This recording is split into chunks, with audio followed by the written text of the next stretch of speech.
medias are gonna be located over in the link tree, which will be pinned in my chat. My god, she's literally holding me. If you guys don't know, I have a little baby kitten. My little bear wrists. Teddy bear wrists. Good job. Oh my god, you're so cute. I love her so much.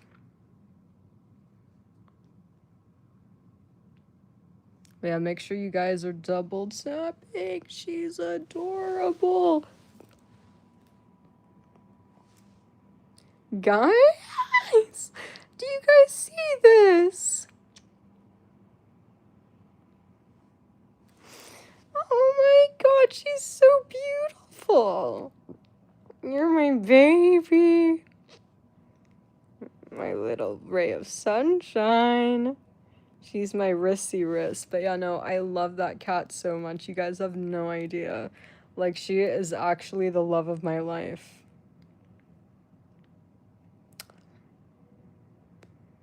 I love her so much.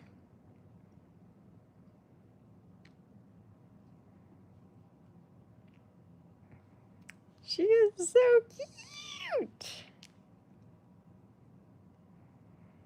Everybody leave a thumbs up if you guys think my baby bear is cute. She is the cutest baby in the world. Like, I love her so much.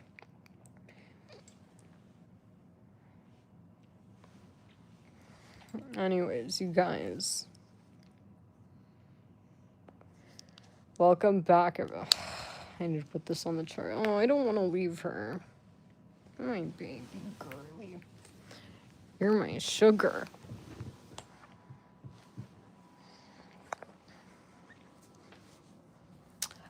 What zodiac? I don't know. I think she's a Taurus. I think Eris is a Taurus and Molly's a Sagittarius. Yeah, I'm gonna be answering questions that are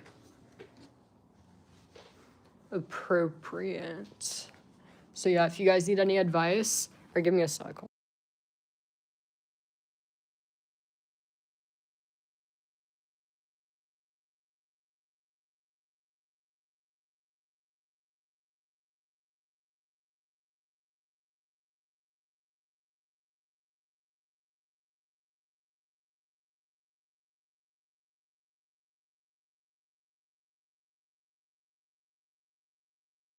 All right, I'm back. Anyways, if you guys ever hold on. I need to carefully get back in bed because I have a baby in here. Just so you guys know, if you guys didn't know this, I am a mommy. I'm a very proud mommy. So I actually do have a kid. And he's right over here. Ari! Her name is Baby Bear. Doesn't she look exactly like me? Like, she's my little mommy copy. But yeah, I have a little baby girl. And oh my god, she's the love of my life. But yeah, all of my social medias, including the spicy content sites, located over in the link tree, which will be pinned in my chat.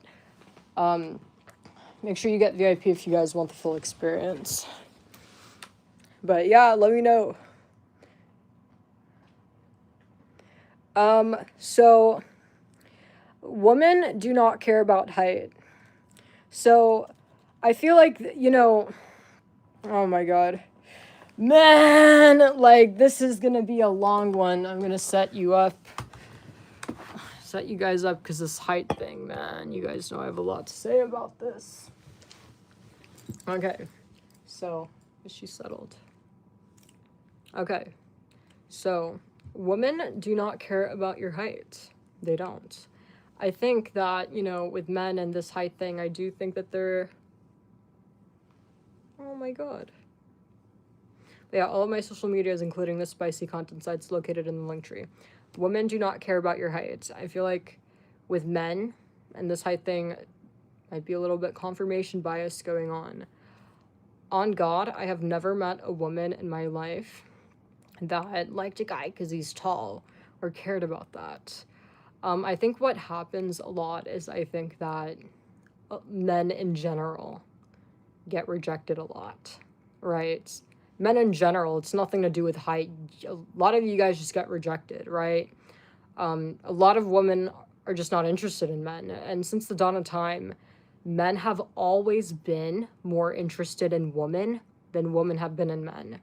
So I think what happens is when a guy happens to be short and he gets rejected, rather than she's not interested in dating, or, oh, she doesn't think I'm her type, I'm not like good enough, or maybe she hates men, or maybe she's not interested in dating right now, or maybe this is too soon, or I haven't, rather than like anything like, you know, rational, it's, oh, it's because I'm short. And then he goes to the next girl, asks the next girl out, she says no. Rather than think maybe a lot of women are just not interested in dating, or maybe, you know, I'm not going about this appropriately. Maybe I need to do stuff in order to, you know, sway a woman's opinion. It's because I'm fucking short, god damn it! So that's what it is, right? Think about it. And then when a man who's tall gets rejected, she was a whore! It's because she's a whore! So I think that that is something to think about. Because seriously, when a man gets rejected, if a short man gets rejected, oh, it's because I'm short. When a fucking tall man gets rejected, it's because she's a whore! When a broke man gets rejected, because she's a fucking gold digger! The only guy that's kind of right is the broke man. I mean, you guys are the only ones that might actually be right, because being broke is absolutely something that a woman will reject a man over. So you're honestly the only ones that are right out of the three categories of men, honestly. But you guys get my point. So women do not care about heights. Men that are 5'5" get rejected. Men that are 5'10", men that are fucking 6'3". Get rejected, because the problem with what men are doing is you men severely underestimate the fact that, you know, women are not as interested in men as you are, and it's men as a whole. We're just not interested in the sex as much as you guys. Why do you think you hear about all these struggles or problems men face getting rejected, and you don't really hear that from women? I've never heard a woman in my life say, oh, I'm getting rejected, I'm tired of getting rejected. Never. Even the chopped ones. Even the fucking 400-pounders. So you just got to remember that. So, you know, you need to remember, like, why does the man always pay for the date? Why does the man always have to buy the gift? Well, the reason why the man's always paying for the date and having to buy the gift, and it's not the other way around, is because the men who are paying for the date, who are buying the gift, are doing this to sway the girl's opinion and get her to kind of, you know, open up and warm up to the idea of, you know, dating this guy. You know, as a man, it's your job to convince a woman that you will be a good addition to her life. So if you are refusing to do your job when it comes to a woman, and like I said, there's nothing wrong with being single, but when you're a man that's interested in dating, you need to understand that your job is to convince a woman you'll be a good addition to her life. So when you get rejected, it's not your height, it's not because she's a whore. If you're broke, I mean, you're right, maybe it is because you're broke, but you need to understand that when you get rejected, you stop blaming it on things that you saw on Twitter or things in your head. You did not convince her that you would be a good addition to her life. And a dude being tall is not something that makes a woman's life better. This is no addition to anybody's life, right? So you got to think about this. I mean, I think that the reason why men get rejected a lot is because men are lazy, and they are refusing to put forth the effort and time to prove to women that they'll be good additions to their lives. Because when you convince a woman that you are a good addition to her life, she's not going to reject you. Like, if there's an open spot in her life, like, she'll let you take it. But that's only if you convince her you're going to be a good addition to her life. I mean, obviously, the bare fucking minimum is convince her you're not somebody that's a threat to her. And then beyond that, you need to prove that you could bring value. Because not being a threat's not enough. I mean, if she doesn't date, if she's single, there's no threat. So you need to prove to her that she'll be happier with you than single. And when you do this, you won't get rejected. Seriously. No single woman's rejecting any man that's proven he's a good addition to her life. There's no such thing as that. There really isn't. So that's why you see all kinds of men, all different types of men in relationships or dating hot girls, right? I mean, the most common example we see is the rich dudes with the, models, right? But there's other examples, obviously. I mean, if you have like a, woman that's working all the time, say a woman's a surgeon, she's working all the time, but you're a man that's very domesticated, you're very like fun, she has a kid, the kid likes you, you're fun, and you're super domesticated, and you cook and clean, I mean, she's probably going to date you, right? Versus a guy that's a doctor like her. So, I feel like there's different examples where you could see this, but the bottom line is proving to that specific individual woman that you're a good addition to her life. So, there's general things, obviously. One thing that I feel like, for the most part, universally matters is, finances, obviously. There is a huge difference between a man that is lazy and broke versus a guy who, has a law degree, graduated, but, he chooses not to work because, the girl would rather have him at home take care of the kids. There's a big difference between that. If you guys kind of get what I'm saying, like, it's not a matter of being lazy and wanting to fucking, pick your nose all day.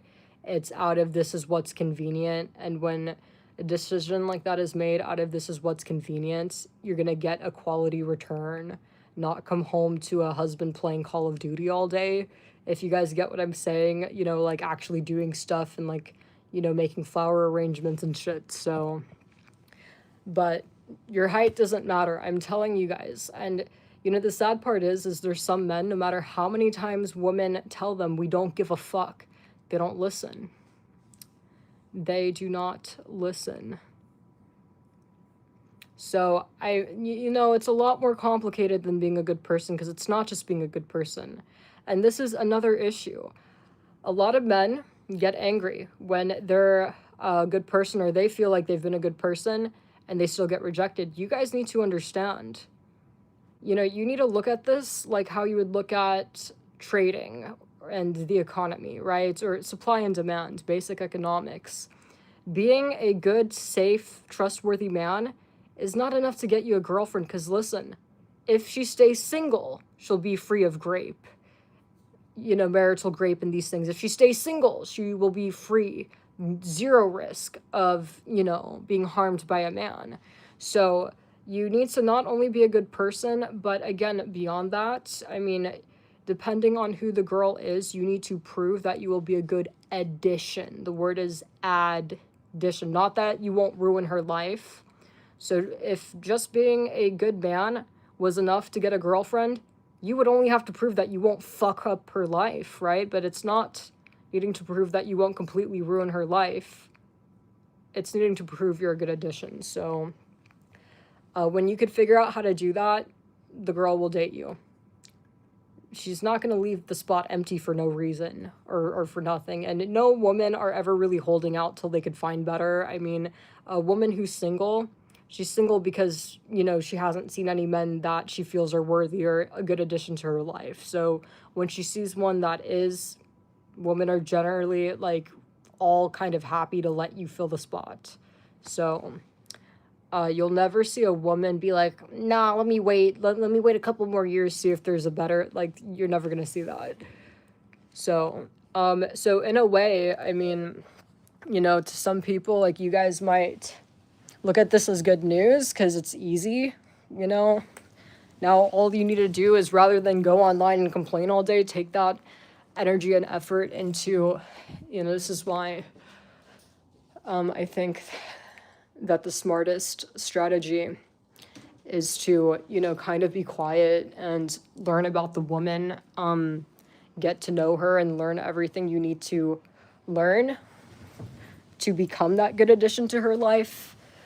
You know, when you're on a date or getting to know a woman, you should absolutely like be conducting this like a doctor or like a investigator, right? Because you know, she's giving you the data that you need in order to become what you need to be to get what you want. And I mean, I don't know if this is a fucked up way of putting this. I feel like some women might not like that I'm talking like this, but I'm just being completely honest. And like logically speaking here, obviously, don't tell her this, or you know, you don't let them know this, but that is pretty much what you are doing, or that's what you're supposed to be doing if you're smart when you're getting to know a woman. You're not sitting there and passing time or sitting there and making her think you're cool. No, your purpose is to get the data. So I hope that that helps, and maybe you might go out with a woman and you might, you know, feel like, oh, there's nothing I could do to, you know, add to her life. If that's the case, then you get the new one. Go on a date with a different one. And when you find the attractive girl or whatever girl you like who has loopholes in her life that you could, you know, I don't want to say like you, but if has a position for you to fill, right? That's the woman that you go for. So there are tons of attractive women, and I think that, you know, there are some things that are universal, but I do think that there are small variations between women. So, you know, and there will always be a woman that, you know, one woman that doesn't appreciate your talents, there will be another one that will, if that makes sense, right? There are plenty of women that can't cook or clean. So if you're a man that knows how to cook and clean, I mean, you know, that's a match, right? Whereas a woman that likes cooking and cleaning, you're completely worthless to her. So I hope that made sense to you guys, and you guys now have a smarter way of dating. Women do not care about muscles. No, they do not. Again, I've already explained this.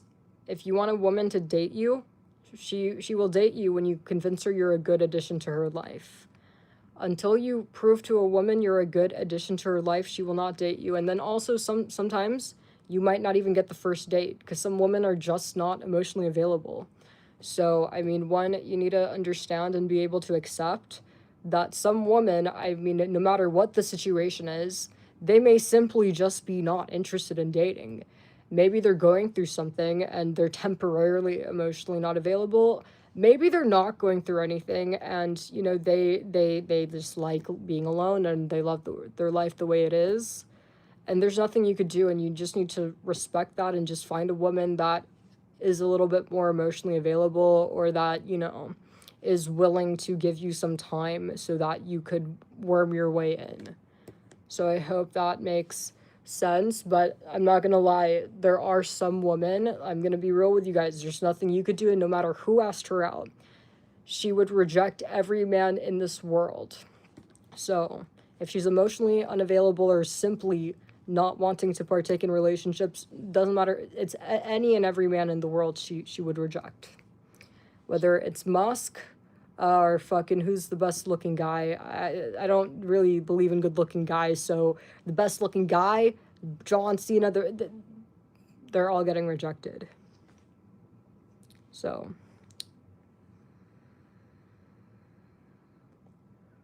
maybe she's gay.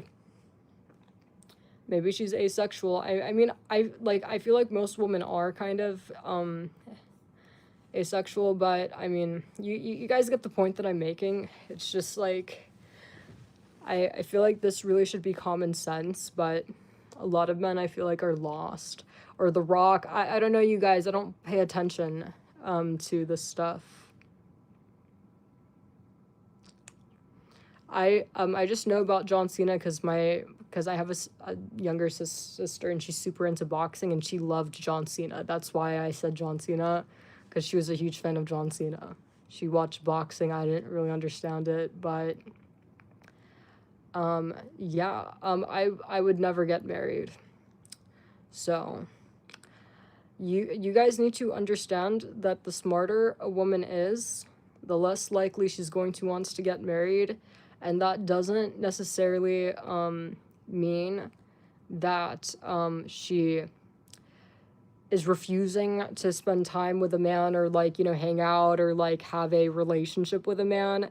But what it means is she's refusing any. So if a woman says she doesn't want to get married, like I said, the smarter she is, the more likely she's going to not be married, because she understands what marriage really means, and it's wanting to strip her of her rights. She understands the will you marry me is, hey, will you take this rock, and can I have you for this rock? Will you sell yourself for this rock? Give me all of your rights and let me strip you of your autonomy for this rock. She understands that that's what it is. And whether you're a horrible guy or a good guy, I mean, if you really think about it, in a lot of ways, I mean, marriage is very oppressive to women. It's very difficult to create a marriage where it's not oppressive to a woman, and it's not at some points, you know, stripping some of her autonomy, right? So that's why the smarter the woman is, the less likely she is to get married. Those are, you know, the couples that are like, you know, gray and never married. So it doesn't necessarily mean that she doesn't want to hang out or like a relationship or whatever, but if you're a kind of man that thinks marriage is very important, then you're not her type. You are not her type, and she will not give you the time of day. So I'm going to be honest with you guys. If you guys are seeking marriage, and if marriage is your all-time goal, I mean, I feel like it's fucked up to tell you guys this, because I shouldn't really be helping you guys, but I feel like I'm only telling you guys this because I feel like most of you already know this, but you need a woman that's dumb. And, you know, intelligence does not come from a degree, because you'll see very educated women decide to fucking throw everything in the trash can and get married. This degree that they worked their ass off getting trash can, just sit at home all day. Now they have, you know, they got their PhD in literature, but now because they got married, their PhD is in dishwashing. So this is not something, intelligence is not something you get from degrees. You could have all the degrees in the world. Intelligence, it's not going to change your IQ, right? So you need to find a very stupid woman, or not very stupid, but when it comes to marrying, you're never going to have a super smart wife. I mean, look at society. Look at the world. Look at the crimes and the fucking retarded stuff people do. I saw a video on X. Some fucking retard was taking all of the chickens on Thanksgiving. Look at the shit people do. I mean, man, just open Instagram, TikTok. Generally, like, as a society, we're not very smart, like, at all. Like, we have a lot more retards, generally, stupid people, than smart people, and that's why we have a lot of the problems we do, and a lot of things, a lot of, like, issues and struggles we've been dealing with are unsolved. So, and there's a reason for that, because being completely honest, I mean, you know, when it comes to marriage as it stands, like, the you know, common, I guess, blueprint is really stripping a woman of her autonomy, you know, no matter who you are. So what kind of woman do you think are going to take a deal like that? And some women are marrying terrible dudes, you know, terrible, terrible dudes that you know, not only wanting to take their autonomy, but disrespect them too. So, and I'm not trying to dog on those women, but we need to be, you know, real here, and, like, you know, logically speaking, that's why we have so many stupid people, because the overwhelming majority of women who do get married or seek marriage or view marriage as a good thing or an elevated title when it's not, or think that, oh, he has to marry me to prove that he loves me. They don't know what the fuck that they're talking about. Yeah, that's why. What kind of IQ do you think we're fucking mass breeding? So that's something to understand. So if a woman is too smart and you're prioritizing marriage, just leave her alone. It's never gonna happen. So you could have a relationship with one, but she's never gonna marry you. You know, with a smart woman, you know, the best you could get is, you know, like a forever side piece thing. You know how like you know, your side piece, you know, you go out on dates, you know, you do all the fun stuff together, but then you go back home and deal with your bullshit. Yeah. So a smart woman will just kind of, you know, be your forever side piece, or like date you forever, you know, because there's that privacy, or that there's that element of, at the end of the day, I am not washing your fucking trash. You're cleaning your own skid marks. I'm not a maid. We're just both here to have fun together. So that's what most smart women do. So definitely that's something to keep in mind. And I'm gonna be real with the men in here. Generally, the more attractive a woman is, the smarter she is. And I'll explain why that is to you, and this is just simple evolution. If you think back to the old days, even before women had rights, you know, the elites back then, or the rich dudes back then, who do you think they married? If you were a rich dude back then, and, you know, obviously, generally, guys that are super rich usually are smarter. Let's just be honest, right? Especially like back then, or like honestly in general, like if you're able to make a bunch of money, you're obviously smart, right? There are some outliers, sure, but you guys get the point. I mean, you know, you're really not going to find like a retard that's super rich, or that's, you know, able to like build great wealth. And if they do, they lose it like this before they could even get to the wedding dates, right? But back to my point, these guys, they're picking the most attractive woman, the best of the best. So that is why generally the more attractive a woman is, the smarter she is.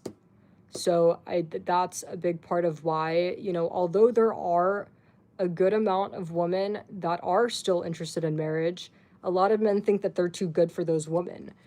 You know, and I find that very funny because, you know, I see all the time, like online, you have men complaining, why aren't women wanting marriage?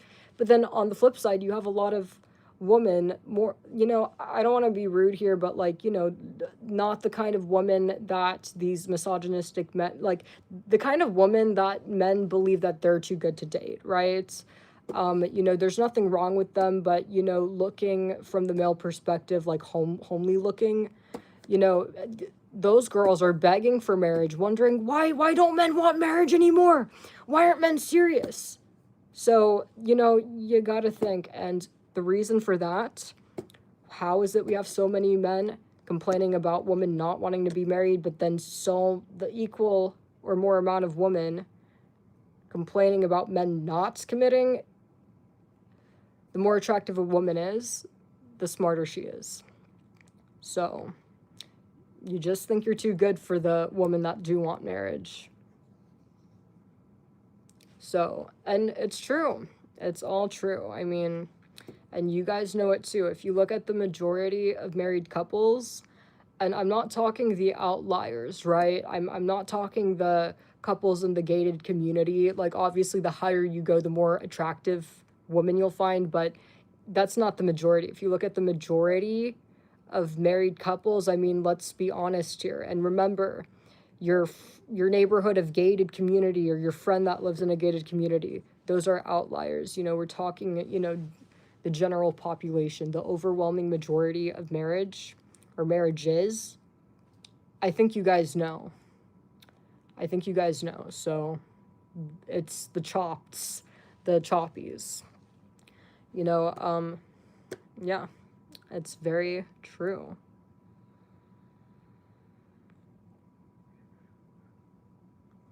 So like I said, you guys, I just laid down the game for you guys, and are there outliers? Sure. But it is definitely true. Smarter she is, less likely she's gonna want to get married. But I mean, this does not necessarily mean that you can't, you know, have a happy life. I mean, marriage doesn't really mean anything if you're not trying to, if you're not in the business of taking her autonomy and stripping her of her rights. You know, I feel like, and this is why I always tell women, like, it's a red flag if he's pushing for marriage, because like, the only man that will be pushing for marriage is a man that has a problem or will get upset at the idea of you not wanting to get married. He has a huge problem with you not letting him take your autonomy.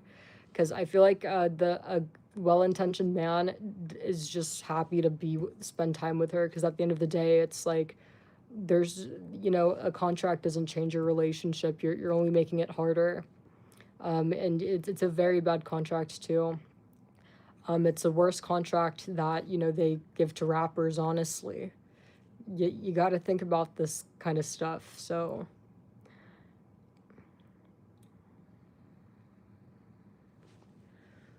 if your relationship's truly good, why do you need divorce court or family court? That's all I gotta say, man. So, I mean, and there are men, and there definitely are men that don't need to go to court, don't need to go to family court. They're able to work it out with their partner. And that's because they had a good relationship. There are a lot of people who, might have got married, but they don't go through with divorce court because they're able to work things out privately and avoid going to court. It's just it's an inconvenience because it's not necessary, because it's a lot easier for them to work things out. So, I mean, that goes to prove that, in a way, it's like marriage kind of implies that it's a broken relationship on a broken foundation. So, and with divorce, I don't like, I feel like society tries to kind of demonize divorce. I don't think there's anything wrong with divorce. I think that the moment either party is unhappy, they should leave. Life is very short, and I feel like life is too short for either party to be with someone they're not so much interested in anymore, right? So, I mean, I don't care if there's kids involved. I mean, you should be fully capable of enjoying your life while being responsible to your kids, right? Just like how you're able to play video games but then go to work. I mean, it's like whether you're playing video games at home or you're, working extra hours on the project that you don't need to. I mean, work is work. I mean, the assignments or the deadlines met, right? So I don't buy this bullshit excuse of must never divorce for kids, because I don't see any reason why or how being a present and good father, just as good as a father or mother that you were during the marriage, like why that's not possible. I think that being a deadbeat parent is a lot easier to blame on a divorce versus not going into work. Obviously, if you don't turn in your assignments, it's really hard to cook up an excuse for this, right? And not be labeled a loser or lazy, right? But I just feel like with divorce, it's an easy scapegoat. Like, oh, well, the reason I don't pay is because, man, the divorce is hard. It's just become a scapegoat at this point. So there's nothing wrong with divorce. The moment you're unhappy, you should leave. You should leave. Life is very short. You should try to enjoy it. And, it's better to leave civilly than be in a horrible marriage or, wait to the point where, like, your departure is, like, chaotic. There's no need for that. No one wants to deal with that. So I think that, that's what we should do. And there's nothing wrong with divorce, like, at all. I mean, obviously no one likes getting divorced, just like how nobody likes getting broken up with. But, if you really love your partner, I mean, you should want them to be happy. So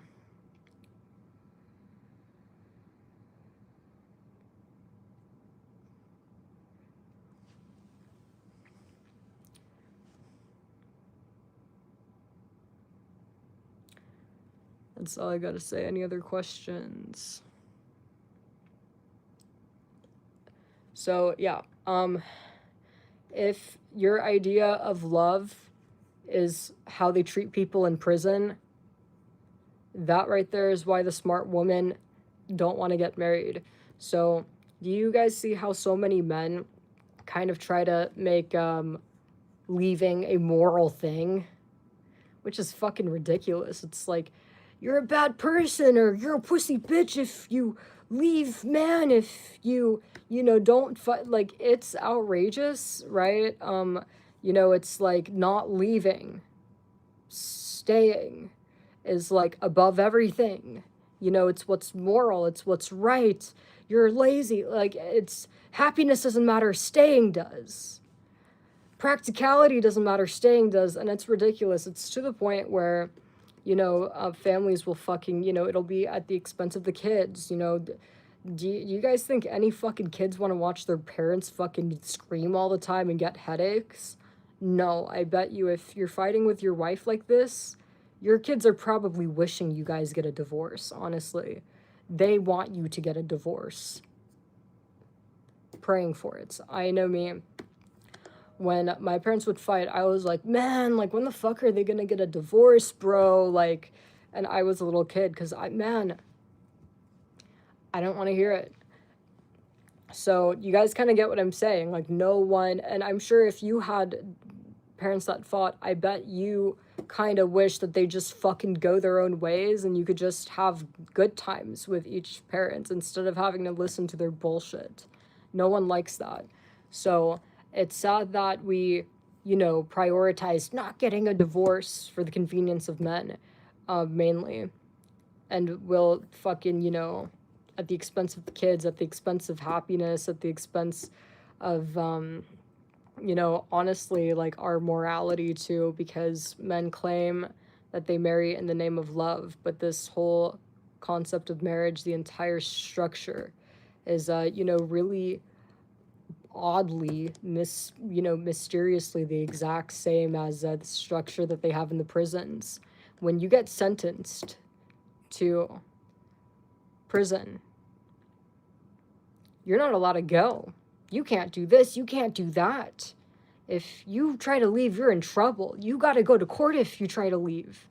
And you're probably going to extend your stay. Right, so I'm just putting that out there. I find that very bizarre, but it's in the name of love. And that's something that the smarter women are able to see, and they just, can't help but notice that this contract that they're being asked to sign is kind of identical to like a fucking prison sentencing, and doesn't really make sense, and kind of worse than the contracts that they give to rappers, if you guys get what I'm saying. So that's why, like I said, I rest my case. Any other questions?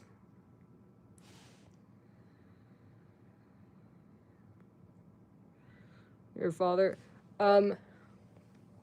Yeah, that's very tragic. I feel like fathers tend to feel like, when they have a son, they tend to feel like, oh, well, the woman's there to take care of him. And I feel like men don't really feel as obligated to be there, because men are lazy. The same example I gave you guys about cleaning, why a man that might have cleaned before will suddenly stop. If a woman doesn't one time, cleans his mess one time, why the fuck would he lift a finger when she'll do it? That's just men's nature. And so that's why I do feel like, men are more likely to not have a father than women, because I do feel like when men have a daughter, because they're so aware of everything that I know and I'm telling you guys and more, because they're so aware, they feel a lot more obligated to be there and protect the girl, because it's his daughter, and she's, they understand how vulnerable she is. Whereas with a son, not so much, if you guys kind of get what I'm saying. So I just think that, if you're somebody that never met your dad or your dad left, you just got to remember men are lazy by nature, and he probably felt you were good because mom's there. Mom's going to do all the work. I don't want to do any work. I want to sit on Tinder. I want to DM girls on Instagram and play PS5. That's just how men are. So they will do the bare minimum.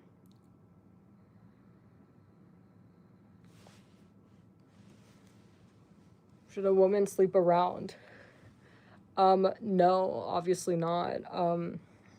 I think women should do whatever they want to do, but I don't think it's good for anybody to sleep around. You don't know what people are carrying. When I was in college,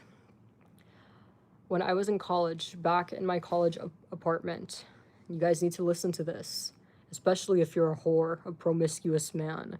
I feel like the issue of promiscuity is a lot bigger on the men's side. But so there was a group chat for the campus apartment we were in. It was a group me. And, you know, me and my friend were up late. I don't remember what we were talking about, but we were up late on FaceTime and we were looking at the group me. I think we were just making fun of people and like talking about the chat. And then we saw a message. Some girl was like, hey, can somebody drive me to the emergency room? And then we were like waiting and like no one answered her and she seemed really scared. So I was like, we should go help her. We have to save her. So I was the one that wanted to save her. So me and my friend messaged her. We're like, hey, like, what do you need? Should we bring a towel? Like, are you bleeding? We were expecting blood or broken bones, something like that. And she said no, she didn't need a towel. So we went to go meet her down to take her to the ER. And then she is crying, like bawling in tears. And she apparently went out to the bar, hooked up with this one guy. And after they hooked up, he revealed to her that he had AIDS. She's crying her fucking eyes out. And he was not lying to her. He actually did have AIDS. She had just transferred to the university. And shortly after that ER visit, and she found out that she has AIDS now, she fucking dropped out and went back home, obviously. So with that being said, that is really important to keep in mind. It was this girl's first fucking time going out. And she said that the guy was really, really attractive and he was like an athlete. I think he played basketball. He was good looking, cool, and he had AIDS. So you never know who could be carrying. Obviously, this wasn't a sick looking man or obviously at all, or she would have not hooked up with him. So you got to be aware of these things. And, you know, this is more so on the men's side because you men are whores. Honestly, you men are promiscuous as hell. A lot of you guys probably have zits, bumps, and gashes, and you don't even realize you're carrying fucking 6 different diseases.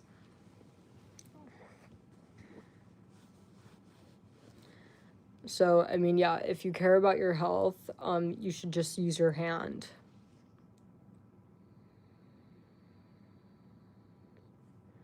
And something else too, if you're a man, especially, you know, men, I honestly do not, honestly both sexes, but men more so because men are the whores. You guys, we have a male promiscuity issue. But you men need to remember that every time you sleep with a woman, one, you don't know her. You don't know her background. You only know what she's told you, right? She might tell you she's on birth control because she can't afford her rent and her parents live in the trailer, and you don't know this. There's no way for you to know. You've never met her parents. You don't know her like that. You haven't logged into her portal, right? So she might tell you she's on the IUD and she's not. And, you know, you don't know these girls. Maybe she's naive and she thinks that if you get her pregnant that she'll be set for life. You know, she doesn't realize she's ruining her life, you know, so that's one. And then two, you know, you don't know this girl. You don't know how responsible she is with her health. You don't know, you know, you guys kind of get what I'm saying. So I think that the only time it's like not reckless or irresponsible to sleep with a woman you don't know is if you're hiring a prostitute that gives you fucking results. Presents you results, legitimate results proving she's clean. And this is somebody that is a worker. So you know the reason why the worker is safe is because you know she doesn't have diseases. And two, if she's a prostitute, like she's not out preg trapping. Like she does this all the time. If she was preg trapping, it would have happened before you met. So I think the smartest thing to do is either hire a prostitute or stop being a whore. And that's just the reality. That's why we have so many men owing child support. so many diseased men that are just continuing to spread them. It's because you guys are promiscuous. Either use your hand, or if you have a lot of money, you work hard, then hire the nice lady that'll give you the results, and that you know is not trapping you, that you could promiscuate with without the risks. But really, I think people should just use their hand. So if you are a promiscuous man, fully understand it's a matter of time until you come across the girl who thinks preg trapping is a way to get out. It's not. But, might be so broke she believes that this is a ticket out, or has a disease. You never know.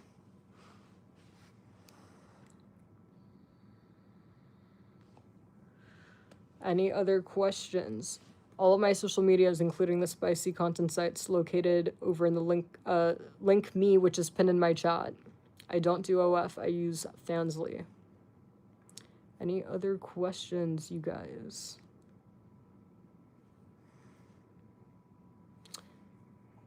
It's mental, it's abuse.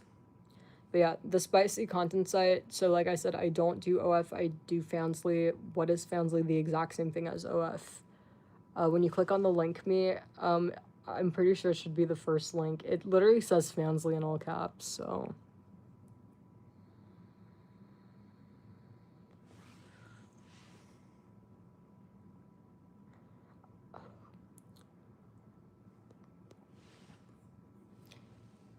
Oh my god, my baby left.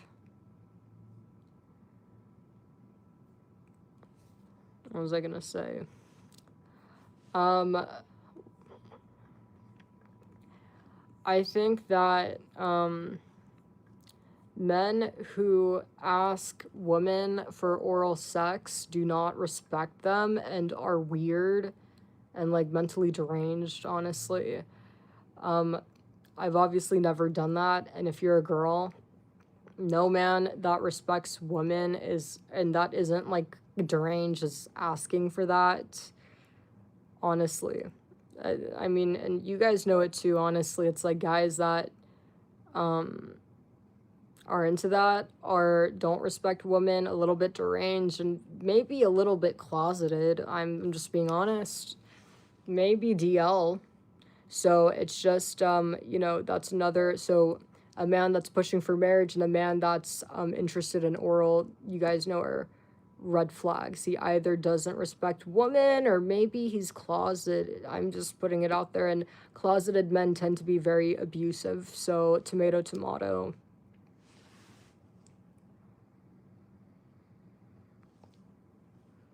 So it's just really weird and disgusting, honestly.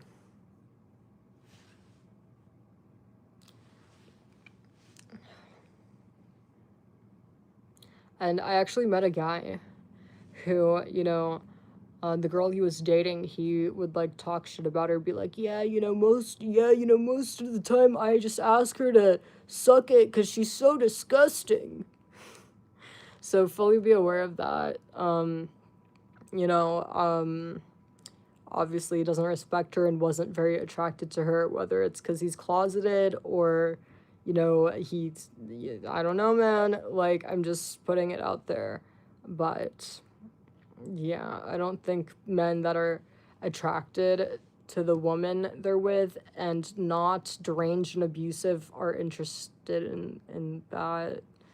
It's weird. So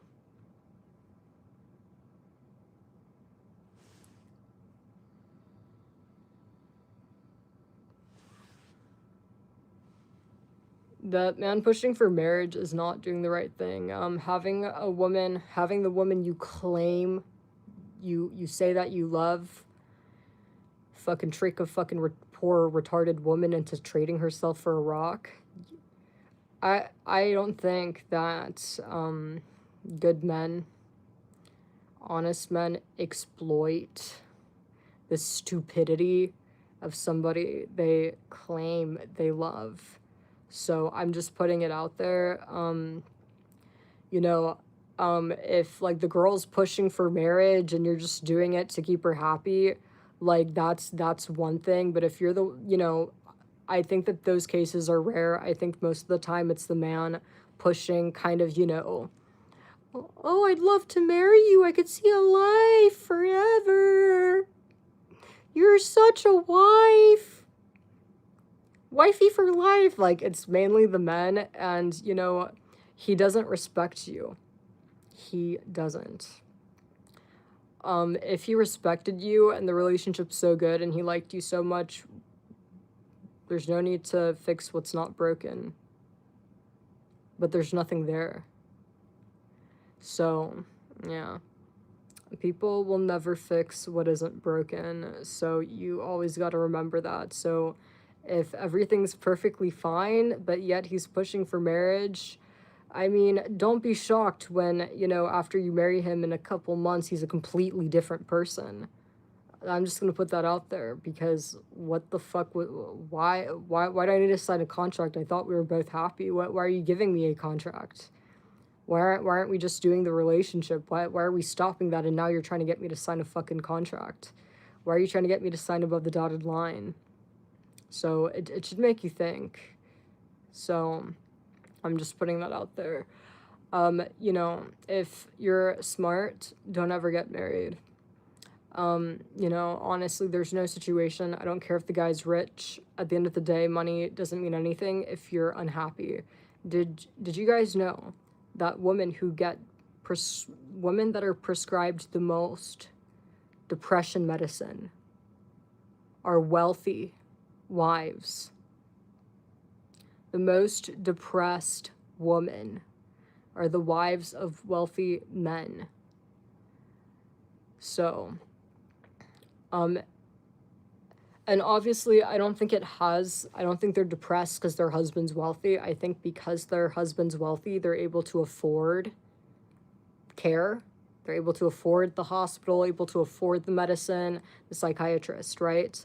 But the fact that the women who are prescribed the most depression pills are wealthy married women, kind of, you know, like, I feel like is a reflection of the fact that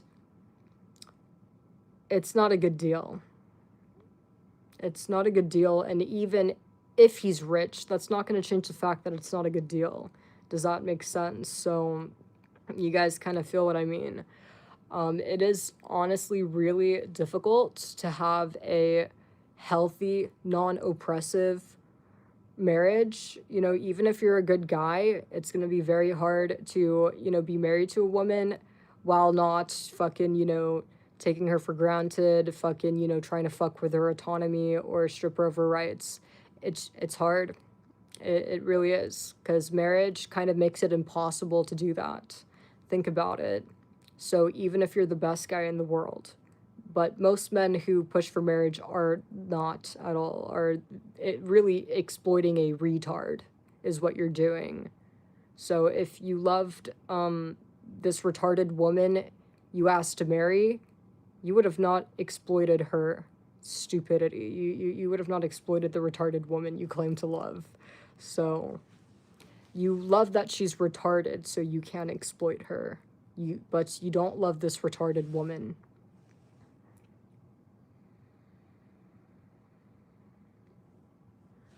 So, I'm just putting that out there. Any other questions? Like I said, there's nothing that you can't do for a woman, that without a marriage. I mean, you know, if you want to buy a woman a ring, you could buy her 5 rings. You do not need to prove that you're getting married. You do not need to present a marriage license in order to buy a wedding ring. You could buy a woman a house, put it in her name. You don't need to fucking prove you're married. You know, if she agrees she wants to have kids and you want them to, there's nothing like stopping you from doing that. You know, if your kid's tuition is due, there's nothing that says you must be married in order to make the fucking tuition payment. Like, Do you guys kind of feel what I'm saying? Like, this whole shit's really fucking stupid, honestly. Like, why are you guys trying to convince me that marriage isn't all about oppressing women and exploiting retarded women? You guys need to stop, man. Cause yeah, um, it's not like once you and your partner turn 50, they're, random ghosts will fucking, swipe her and pull her away and vanish her.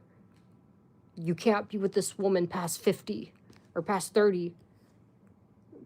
God's gonna fucking grab her and fucking, vanish her. Like, you guys get my point. Like, it's men fucking, dropping a large sum of woman or a large sum. Like, it's no different than the African Americans when men used to buy and purchase slaves.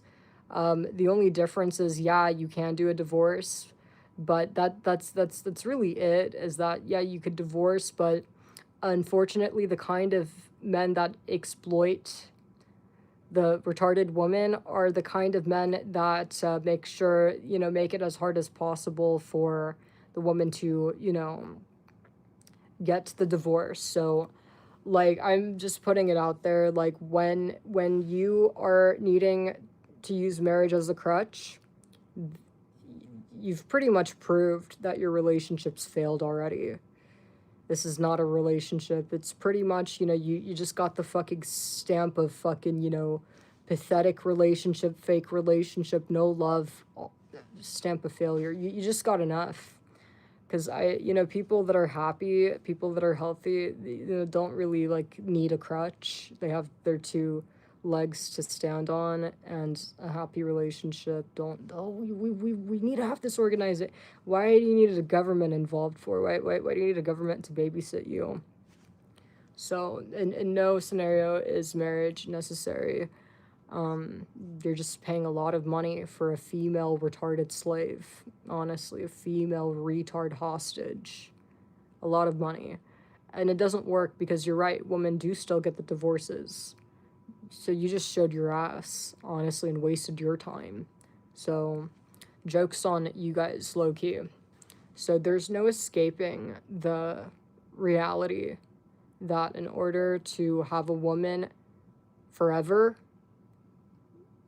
you need consent. It's like men will do anything to escape consent. You don't want to have a woman be with you because she wants to be with you forever. No, because there's consent. It's better if she's not consenting. It's better if she's only with you because you fucking tricked her into signing this fucking contract, right? So, I mean, that's all I gotta say. Like, it's very telling when you'd rather a woman be with you because of contract. You'd rather the companionship, you'd prefer there be no consent in this. So, yeah, another great example of men running away from consent. You guys are sweet, appreciate it. And I don't know about you guys, but I mean, doesn't it make you guys like, like, how bad does your self-esteem have to be? Or how like low must you think of yourself if you believe that the only way, if you're marrying her because you want to be together forever, if you believe that you are not capable of, if you believe that she's not going to want to be with you, if you're not capable of having a woman actually want to be with you forever, right? How pathetic must you think of yourself if you believe that you're not capable of supporting your children if the government doesn't force you and threaten you with jail time? Like, it's just really outrageous. And to my point about men that want marriage being red flags, if you're a woman, why the fuck would you want to be with a man who, in a way, it's kind of like, the marriage in a way is kind of like implies that he knows that that you're not going to want to be with him forever. Men don't give you a ring. They don't offer you marriage because they know you're going to be happy with them forever. It's the opposite. They offer you marriage because they know you're not going to want to be with them forever or very long. You're not going to, maybe he might know that in 6 months you're not going to want to be with him. Maybe that's why all this marriage is coming up, right? Or maybe, you know, he knows that he's not responsible or very capable, and he knows he's not capable of caring for his own fucking children, and he needs the government to kick his ass all the way to the fucking bank to write a check. So you don't want to be with a guy like that, like, at all. And if you're a guy, I don't know about you, but like, I would never want to be with somebody that didn't want to be with me for 1 second longer, because it's an insult to me. It's disrespect to me. You know, I do not need to force somebody to be with me. I have plenty of people that would love to be with me, and I love being with me. I have myself all to myself. So, you know, and that's why I fully understand, you know, that this whole marriage provides structure thing is bullshit, and it's everything to do with men acknowledging that they're not really, you know, they're not really quality. They're, you know, low tier and incapable garbage, because, like, I would never, like, I'd honestly be mad if I found out that, like, somebody that I was dating told me, oh, you know, I actually haven't been happy for a week. I'd honestly be pissed. Like, why didn't you leave then, bitch? Like, I'd be honestly angered and insulted by this. And if you have self-respect, and if you love yourself, wouldn't you feel the same way? So if he doesn't even believe in himself, if he doesn't even like himself, and he is himself, then, you know, that's something to think about. He knows a lot more than you do. He knows everything about himself, so that's alarming.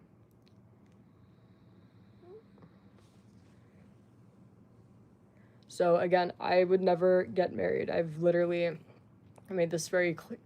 Man, I don't know what to tell you guys, but there's no scenario where I'd ever get married. I'm not willing to trade myself for a rock.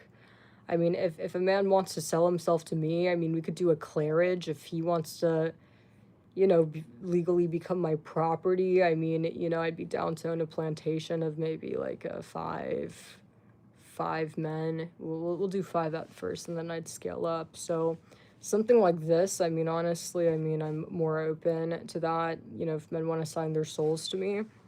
But no, I would never get married. And again, marriage has nothing to do with love. I think that, you know, if you're a good guy, you should want the girl you claim to love, and if it's true you love her and it's not a lie, one, you should care about her well-being, obviously, and what that means is the thought of her being unhappy with you is unacceptable. You would never want her to be miserable with you. You'd want her to be happy, period, right? Because you appreciate her, and, you know, she's brought you so much happiness, so you feel like you need to kind of do the same in return. Do you guys ever experience that? But you do not feel like you need a marriage because she's going to run away when she finds out you're sick. At some point, you know, when you're not able to hide your sickness too well, or one day you're tired and, you know, you don't have the energy to fucking bury your sickness, and she sees your sickness that lies behind the mask you put on, will run. You know, guys that don't feel like that, like, don't really have, like, this urge to get married, because they know that the woman that's with them is with them, actually with them, not with the mask. When you know that the woman you're dating is with your mask and not you, because you're constantly masking your sickness, that's when, you know, marriage is kind of like an urgent thing. Because, you know, one day, it's just a matter of time. It's one bad day at work, or, you know, one bad event, or a couple bad events.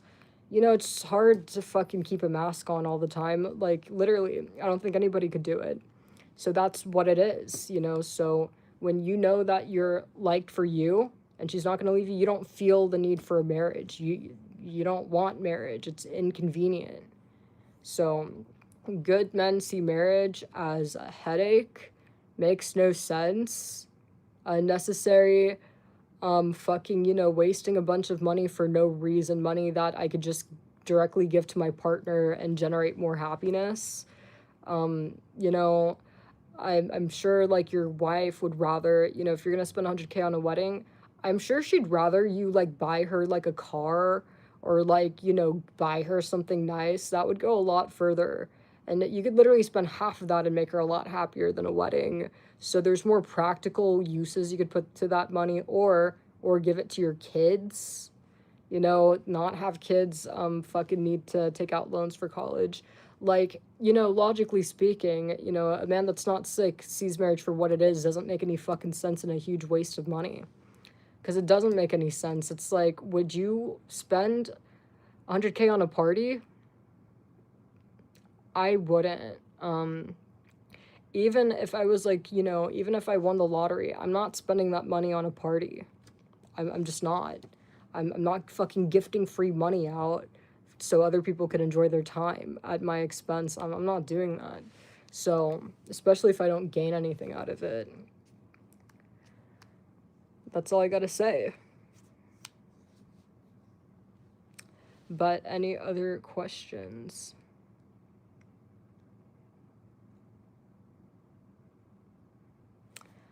What was I gonna say? Because, yeah, I do think marriage kind of, like, makes your relationship harder, honestly. I think that, generally, nobody could stand the feeling of being trapped. We all hate the feeling of being trapped. When you make a person feel trapped, it's like the most suffocating fucking feeling and they just want to run, right? So, when you do this whole marriage thing, there's no space, there's no autonomy, it's just too much.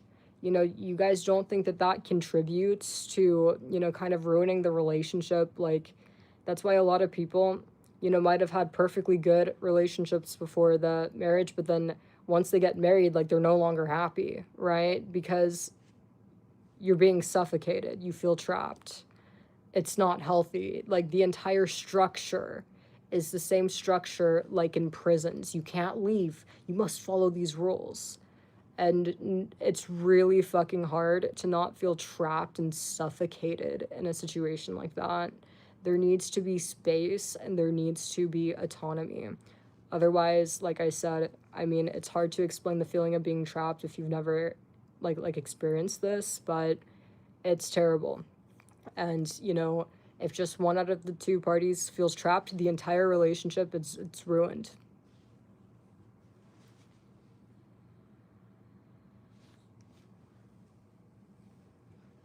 It's ruined. It's going to be really hard to bond again. The moment you make the man or woman feel trapped, good luck. Good luck. And you guys all know this. If you've ever felt trapped by a person, what would it take for you to bond with them again? Probably fucking nothing. So, yeah. And again, I don't give a fuck about culture and nature. No, it's not good for culture and nature, because nature shows that putting people in a situation where, like, people are destined to feel trapped, and it ruined the relationship, and by relationship I mean the connection and bond and, the time you might spend together with your partner, right? Whether it's playing chess or, like, hiking, the fun stuff, you kind of, the friendship part of your relationship, that's going to be ruined the moment you make the person feel trapped. Either way, either side, whether it's the woman made the guy feel trapped, there's that bond's gone, or the man makes the woman feel trapped. It's completely shattered, honestly. So this is something that's going to destroy your relationship. Why do you guys think divorces are so messy? Because by the time it reaches the point of divorce, that relationship, that friendship in that relationship is completely shattered to no return. So why do you guys think that, married couples, when they divorce, for people that used to be in love with each other, they sure seem to hate each other? Because, like I said, by that point the friendship's broken and the romantic relationship is broken. There's nothing there but an enemy. So that's what it is. Any other questions?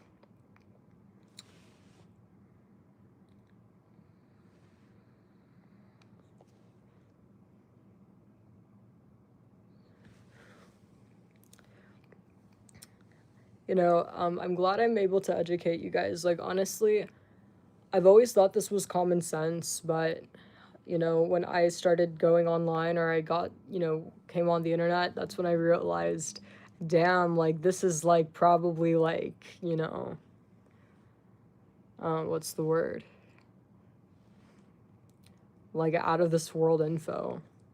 But no, I'm single by choice, you know, and when I give you guys this information, this is general factual knowledge. This is not specific to me. This is applied to every woman and every person. You know, I'm like you know, the goal is to educate you guys so you guys could do like better. You know, and if you're like a guy with good intentions, maybe you've been brainwashed by society into believing that marriage is the best thing to do for your partner. It's not. So maybe you could save your perfectly good relationship from fucking, you know, crumbling and breaking for no reason. So especially if the woman you're with is so happy, like she's not even asking for marriage. She's just happy to, you know, be with you, spend her time with you. So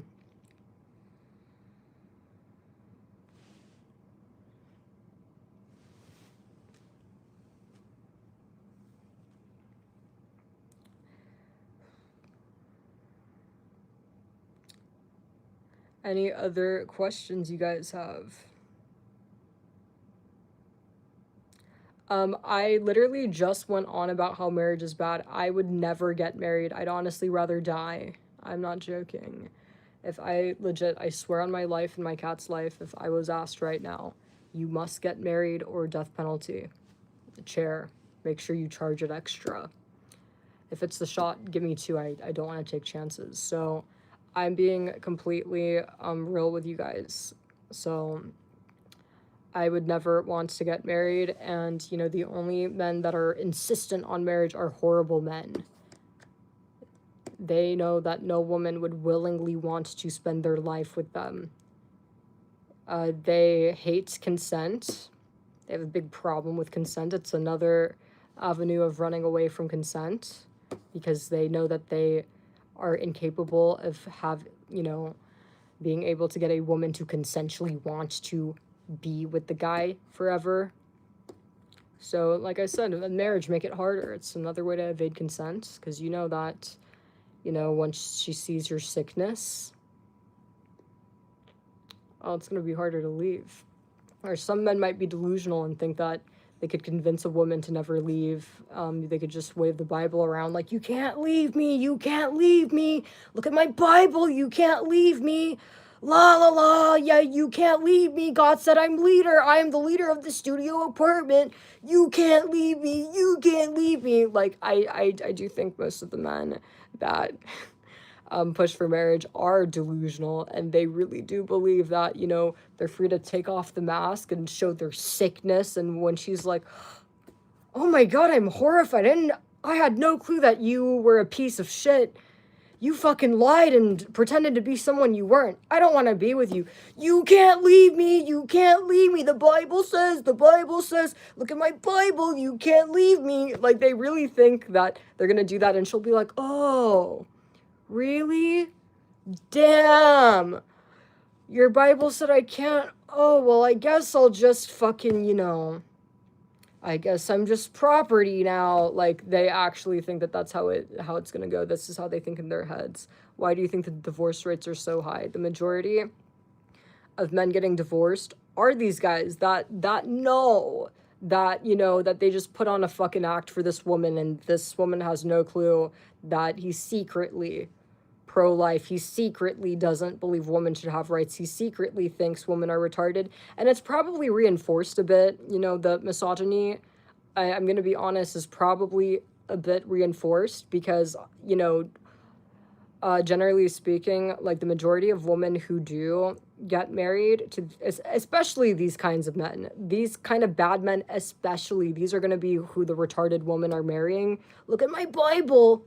Those women are going to be like fucking, like, I'm talking like, maybe likely had an IEP plan back in school. And I'm not making fun of them. I'm just trying to express to you guys how sick these you can't leave me the Bible men are, because obviously, no one with half a brain is going to be with a man like this. Even if a woman wants marriage, not that guy.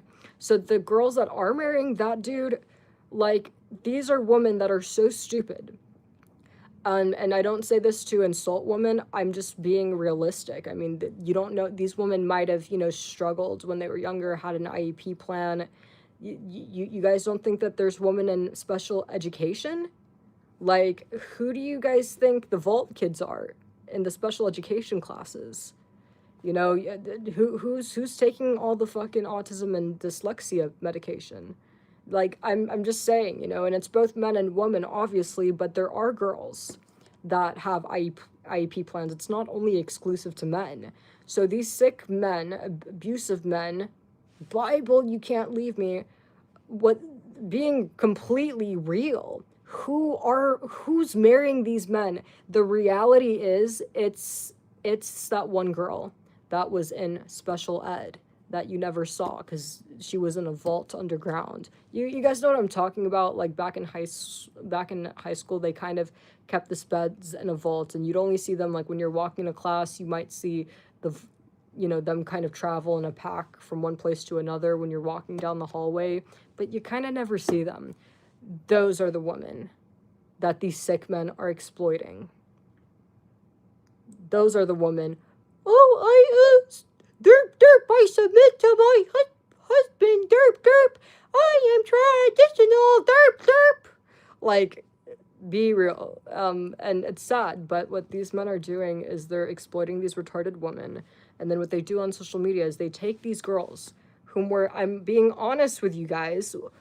What do you think happens to these poor girls? Especially if they don't have a, good support system, or, they don't have, their families might not have resources, or maybe, that there's not a dad in the picture to protect his disabled daughter from this, or maybe her dad did the same thing with her mom. Maybe her mom was retarded, sped like her, and her dad's the same exploitative, abusive asshole that, she's marrying her dad, basically, and it's like a never-ending loop. But what they do is they take these sped girls, and I'm not saying this to insult them, I'm just being factual here, and then on social media, they put them on a pedestal, and they fucking whip out a camera, and they have the girl go, derp, derp, derp, yes, I submit, derp, derp, derp, my husband is leader, derp, derp, and it's like, and like, to me, when I see some of these women, it's very obvious to me that these are, like, women that are very, like, I think you guys know what I'm talking about, like, and it's sick. It's honestly sick. It's disgusting. So, yeah. Derp, derp. Anyways, yeah. Those are the majority of people getting married.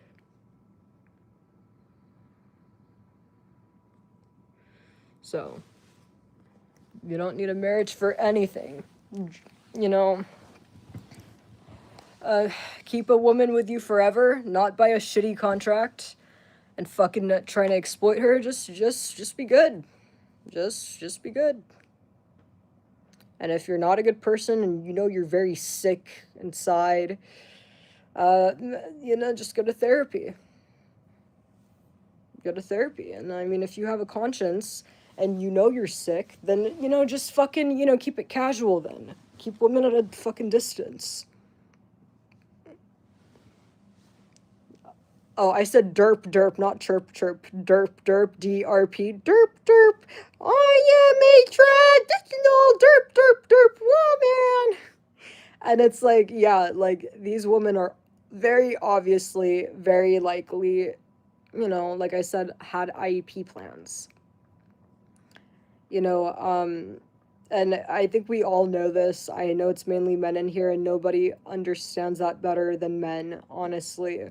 So I'm not even gonna go on about that, but it's sad. Derp, derp. It wasn't chirp, chirp. Derp, derp, derp, derp. That's all that's going on in their heads. Because, again, these religious, abusive men are exploiting these poor, vulnerable, disadvantaged women. Man, I said derp, derp. Derp, derp. DERP, like derp.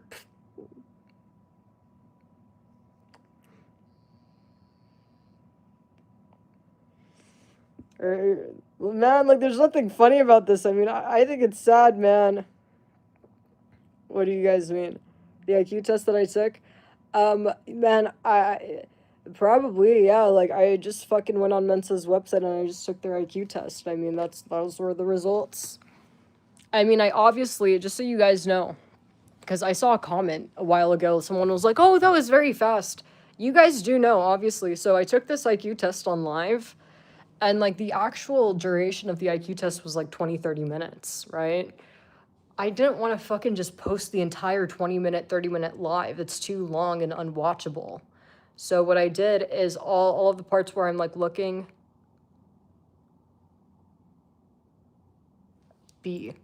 I just cut off the parts where I'm, like, looking. Does that make sense? So I just condensed it all to after I, processed. Does that make sense? But the test was taken on live, but I did you guys a favor just getting to the point where I click the answer, so you're not having to look at,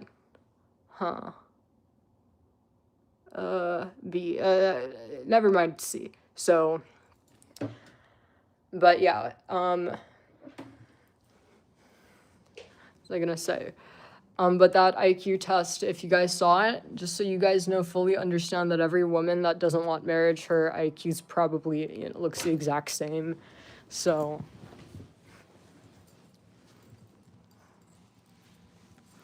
IQ, the only thing IQ means is that you could recognize patterns, which is very important, obviously. Like, part of why I'm able to play piano without ever taking a piano lesson is I could recognize pattern. Part of why I'm able to identify all this horrible stuff about marriage without ever being married is I could recognize pattern. So recognizing patterns is everything in life, from relationships to, work, fucking, like, every fucking thing is a pattern. So when people say IQ doesn't matter, I mean, honestly, like, it really doesn't. Like, at the end of the day, like, I feel like the purpose in life is to enjoy your life, because we're all gonna die. It's all gonna burn one day. So, I mean, whether your IQ's 1 or 1,000, it's like it's all gonna burn. So, but, obviously, if you have a higher IQ, you're just gonna be kind of good at kind of everything, overall better at everything, and have an easier time. I've never really struggled with anything brain-wise. But, it's not everything. Like I said, I mean, if you are happy in life, you're fucking succeeding at life. So I'd say that, somebody that's happier versus smarter is probably, honestly, doing better, right? Because, like, what I will say is I do feel like smart people that are smart, it's a lot harder to make them happy or, like, stay happy, and I'm not necessarily saying that people that are too smart get depressed. That's not true. But I think people that are too smart kind of lack emotions. They're too smart to get upset. They're too smart to get caught up in situations. And when they're too smart to really, dwell on anything. They're too smart to be happy. It's like, they just don't really experience a lot of emotions. Does that make sense? So, with that being said, like, not necessarily depression, but it's just a lot. You guys kind of get what I'm saying. I mean, if you're somebody that's super smart, you probably understand exactly what I mean. You don't really, like, get sad about things because you're just able to process it quicker. If you do get sad, it's like this and it goes. And when you're happy, you don't really, there's not a lot that makes you overly happy, but when you do get happy, it's processed like this. You're moved on. So I think somebody just said to me, she's allowed to vote, by the way. Do you fucking retarded, worthless men want to know why I'm allowed to vote? Back in the good old days, before a woman didn't have the right to vote. The sweet old good days before everything got broken. Women were fighting for the right to vote. Do you want to know why women fought for the right to vote? To raise the consent age from 10. The consent age back in the good old days before a woman ruined everything. What was it, 10? And then Delaware, it was 9. So women were fighting because they're tired of having their fucking children molested before their eyes. The consent age, men refused to raise it from 10, and in Delaware, 9. That is why women fought for the right to fucking vote. A fucking 10 and 9-year-old. So, men refused. No, this is factually correct. You fucking retards could look it up. That's why women were fighting so hard to fucking gain the right. And there's more stuff if you guys want me to name the other fucked up reasons why women fought for the right to vote. But do you want to know why the age of consent is 18 now and not 10 years old? Or 9 in Delaware? It's because women fought for the right to vote. So we could fucking protect our children. So we could protect our fucking children. And why some men, not many, some men helped us gain the right to vote to protect us and our children. So that's all I gotta say. And this is what I mean, like, with the misogyny. I mean, a man that's misogynistic, it's like you really can't, I feel like with men, like, women, children, and animals kind of all go hand in hand. A man that hates women, I don't trust him around animals, and I don't trust him around kids. A man that, hates, like, it's all a package, because it's all the same, and I feel like with men, it's very black and white. Either a man, fucking is abusive towards and untrustworthy around kids, women, and animals, or he's gonna actually protect them. And, it's funny, men talk a lot about protection, but the overwhelming majority of men, 99.99% of men, honestly, you can't even protect women from yourself. So, I mean, that's all I gotta say. But, yeah, that's why women, that's why we needed the right to vote. So, if you have a sister, daughter, fully understand that it was, your fellow bros, your homies, your boys gang that didn't want to raise the fucking age of consent from 10 and 9 in Delaware, but 10 across the U.S. It said the girls that need to be in the kitchen and not vote are why your, sister, cousin, whatever, your daughter is protected. Women are the reason why, you're able to keep your daughter safe. You're not having to fucking, watch your fucking kid be fucking violated before your eyes. And you could imagine how that went, because obviously no fucking 10 or 9-year-old is interested in any of that stuff. I think we all know this. So you could imagine how that went back then, back in the old days. The way it went is these poor mothers were having to watch their fucking child get fucking, like, violated before their eyes, and there was not a damn thing they could do about it. Not a damn thing they could do. So, no, I'm not talking about evil people. This was the overwhelming majority back in the good old days before women could vote. Do you guys want to know what the common age of marriage was back then? I mean, shit, man. I mean, you guys have no fucking idea what you guys are talking about. I believe the most common age for marriage back then was 14 years old. So you guys know it. No, it wasn't fucking age appropriate. So, no, you guys could look it up, and men were refusing to raise the age of consent. Every man voted against raising the age of consent, or the majority. You guys know how voting works. Why do we give men the right to vote? It's like men don't even know how voting works. It's crazy. Somebody said, not all men, after I just said women fucking fought for the right to vote because men refused to reach the age of consent from 10. And I have you guys sitting here, the same men that say women shouldn't have the right to vote. You guys have no clue how voting works. Why are you allowed to vote? So if you don't know how voting works, what it means when I tell you that one of the reasons why women fought so hard for the fucking right to vote is because men refused to raise the age of consent from 10 years old. And it was 9 in Delaware, but what that means is the majority of men voted, no, I don't want to stop violating 10-year-olds. Fuck no. They refused. So, they refused. And yeah, it was woman. It was woman. It was woman. So, yeah, that's... You could look it up. You could do your own, research, but this is a fact. So remember that. You guys have no idea how much, women, women created each and every single one of you guys. Really, women are your god, because without women, you would not exist. You wouldn't be able to open your phone and harass people online. You wouldn't be able to watch your beloved Andrew Tate. You would not be able to watch Cornhub and jack your micro pee. Like, honestly, all of this is, like, thanks to women.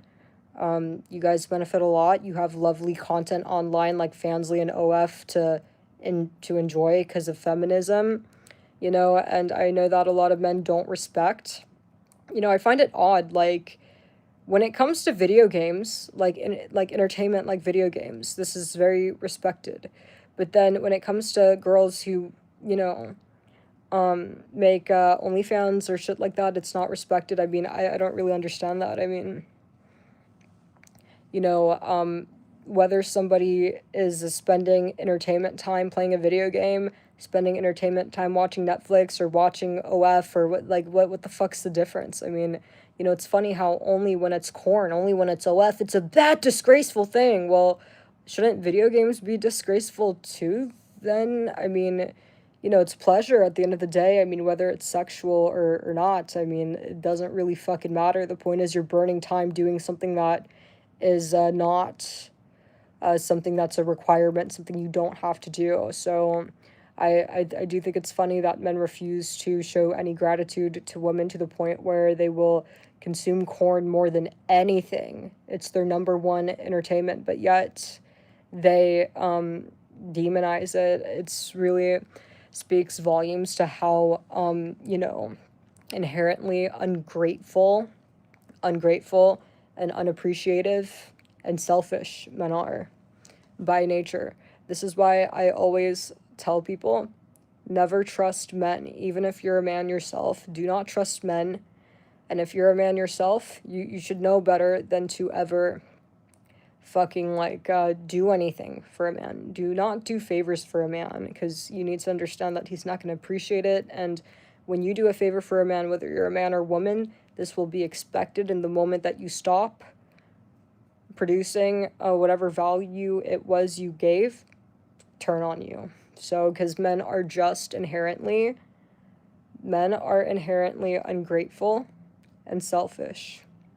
So with the woman, if you do something nice for her a couple times and she's gonna feel more compelled to do something for you. With the man, fucking never gonna happen. Like, forget about it. So that is the truth. And if you don't believe me, go try it. Go do a nice thing for your best friend and watch what happens. Watch how you're treated. So the difference between doing a favor for a man and woman is like night and day. A fucking man versus woman you'll see. So, but anyways, you guys, I'm gonna go ahead and restart, because remember, men are inherently selfish and ungrateful. Women, not so much.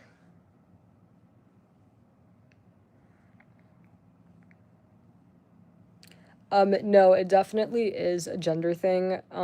If you don't believe me, you could experiment this with your own life. You could try to do a nice thing for a man and woman in your life, and you could watch the fucking difference before your eyes. You'll see, and it won't take you very long to see this. So, and it's because, again, I'm telling you guys, that's just factual. And you could see this on a large, you could see it on a large scale, like OnlyFans, right? Like the example I gave you guys, like the entertainment categories, movie, film, video games, and OF and Fansly, or whatever.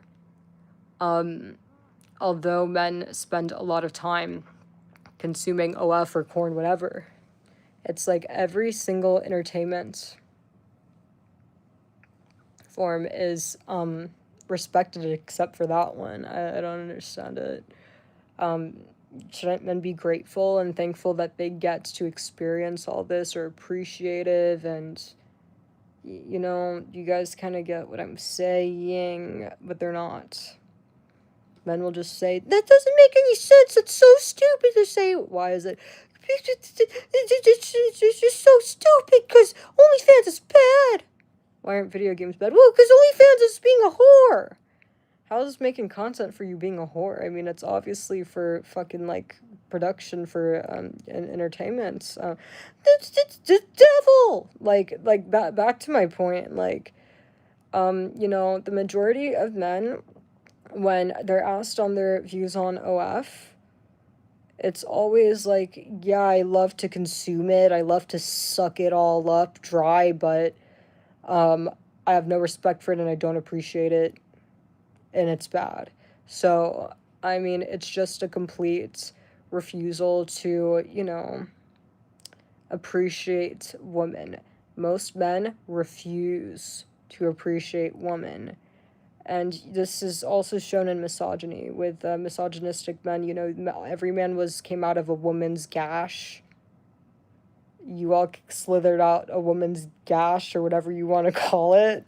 But, the fact that we do have so many misogynistic men, and the majority, I'd say, of men are misogynistic, that right there, I mean, because if you really appreciated your mom for giving you life, I mean, you would, at the very least, I mean, regardless of, how you feel about your mom specifically, or like the situation, you would not disrespect women. I don't like my mom. I don't get along with my mom. My mom is a horrible mom. She was a whore. But I don't hate women as a whole. Because at the end of the day, I understand reality. And I understand that, most women are not like my mom. And then too, women are great people. Women literally have created the world. So literally nothing would exist if it wasn't for women. No one would be birthed to build. No one would be, like, there'd be nothing. So I do feel that men are ungrateful inherently, because you'll see a lot of women who may not like their parent, whether it's mom or dad, but then, they all happen to have completely unbiased, level fucking views of, things, or the gender, right? You could have a woman be best friends with her dad, but she's still able to see men are garbage, and will still fucking go on TikTok and talk shit about men. So, because we're able to, see things for what they are, right? And vice versa, where I feel like with men, you kind of almost see the opposite. Some men will have, great moms that did everything for them, but will literally poop all over it. I've seen that so many times, where, like, very, very spoiled guy had, mom gave him the world, gave him everything, but just literally just fucking pooped all over it. I'm not even joking, and goes off to make an Andrew Tate account. So, men are ungrateful.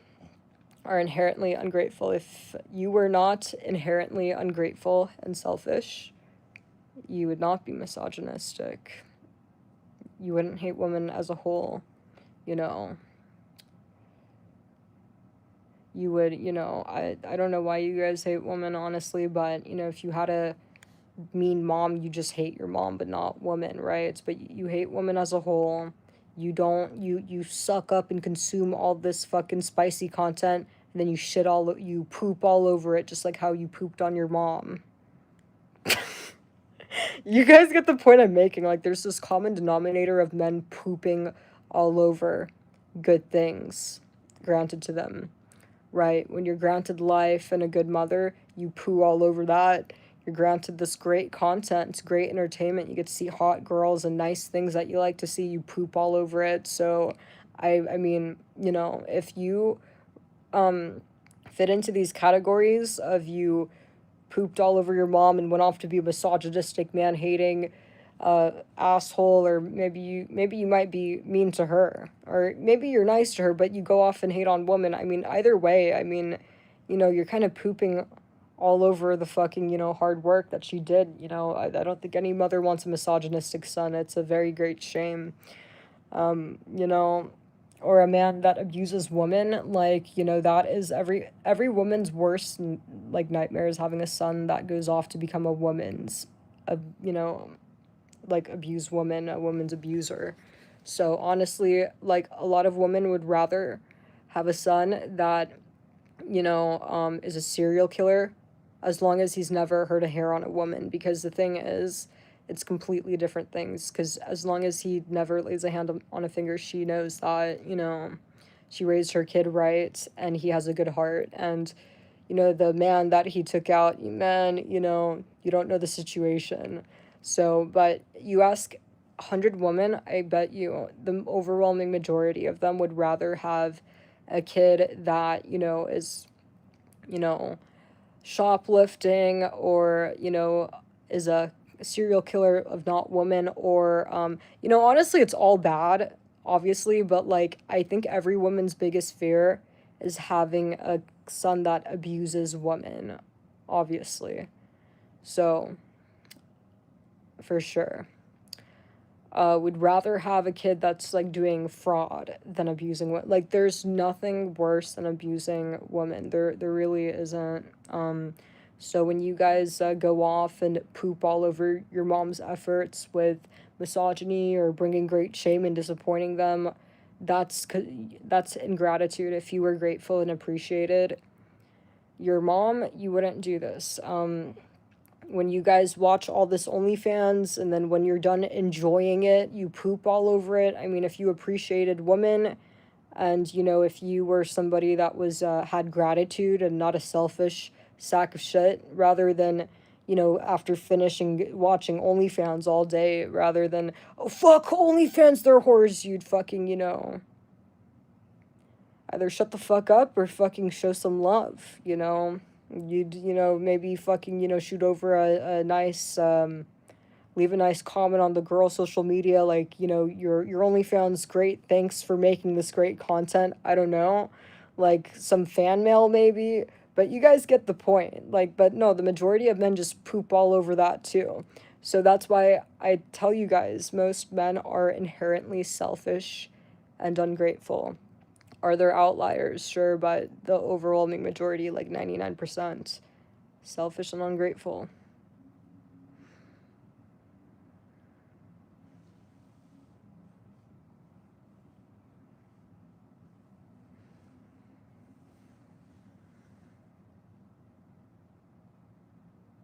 Who's making videos of me? This is not red pill. This is just reality pill. I'm just, like, stating the facts, and I'm hoping I could, you know, help some of you guys out. And just so you retarded men know, somebody called me a femcel. Do you guys know what cell means? Or do you guys know what incel means? Incel is involuntarily celibate. It means you can't get sex.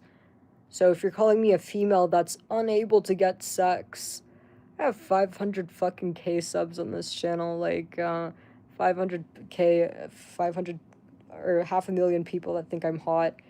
Man, do you guys know how many subs I have on my fucking Fansly? I have a lot of people that think I'm hot, thousands.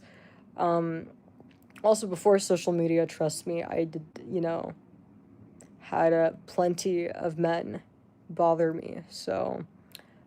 there's no such thing as a femcel. Like, literally, a man is the easiest thing to get. Even the fat girls could pull any guy they want. Even if she's 500 pounds, she will never be rejected by a man. A girl that's 500 fucking pounds, like the size of a fucking fridge, the size of a fridge, can get any fucking man she wants. Because a man is the easiest fucking thing to get. There's nothing easier than a man.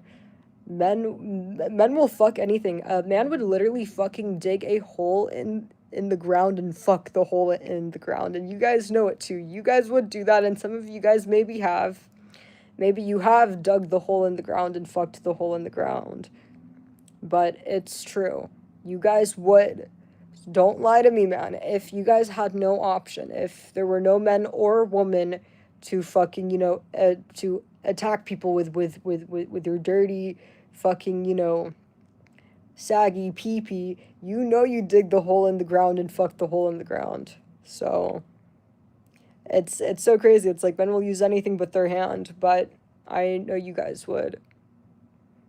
So yeah, there really is no such thing as a femcel because, men are always down to, fucking promiscuate, no matter who it's with.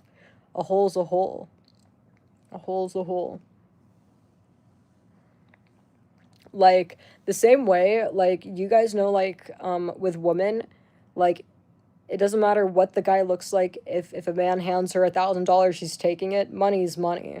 So in the same way that there's no woman in this planet that's gonna not take a man's money, we don't care if he's missing an eye. You want to give us $1,000? Bring it, bitch. We don't give a shit who the fuck you are, what you fucking look like. We don't care if you have a wife or 10 wives. You want to hand us a fucking briefcase of cash? Yeah, bring it over here. So the same way that's true is the same way that men will fuck anything. It doesn't matter. The man could, like, fucking, smell bad and have fucking warts. Just bring over the briefcase. Just set it down. We'll, like, still take the briefcase of cash. So even if the girl's 500 pounds and disgusting or whatever, he'll just close his eyes. And, yeah, it is a very fucked up mindset. It's very sad, but it's true. It's true. You guys know... Guys, I know for a fact that you've all been whale wrangling. Why are you guys lying to me? Who the fuck do you guys think you're fooling? I know damn well you've been whale wrangling. You guys have wrangled at least a couple whales in you guys' lives. So why are you guys playing, man? Don't fucking play with me, bitch. You know damn well you've gone whale wrangling. At some point, you've wrangled a whale. You've wrangled a whale, Maybe you hold your breath for a little bit. Maybe you might close your eyes, or maybe you might look into the corner, or But I know you've whale wrangled. Maybe you might set the whale on the counter. Like, I don't know, man. I said I was drunk. So I'm just being honest. To make my point. But that's not for life. It's just okay, but you guys get the point. You guys get the point. So, there's no such thing as a femcel because even the whales could pull. Like, honestly, like, I mean, I feel like, yeah, no, even the whales could pull anybody. All of you guys. You would fold for the whale. And if you're a guy, congratulations, you're the top 1%. Most men would wrangle the whale.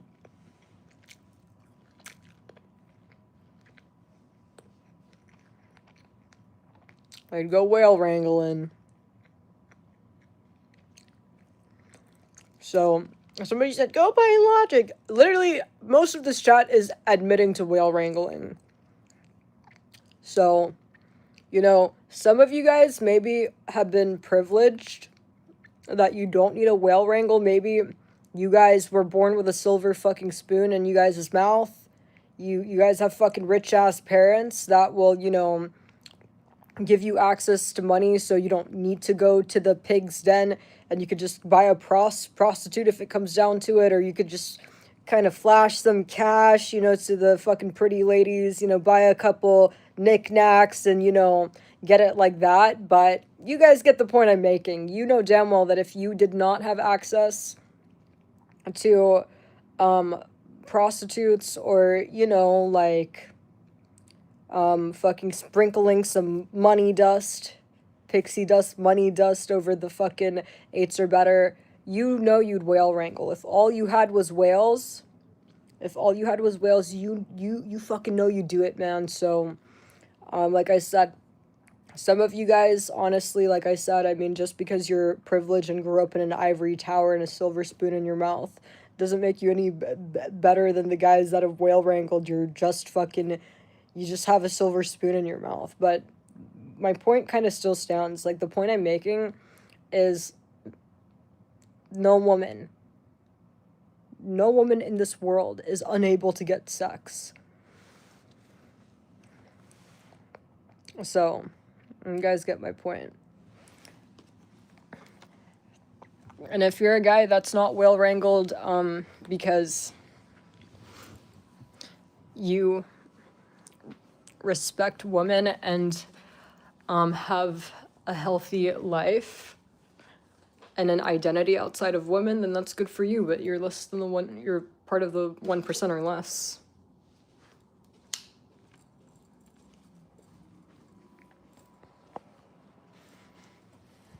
Oh my god.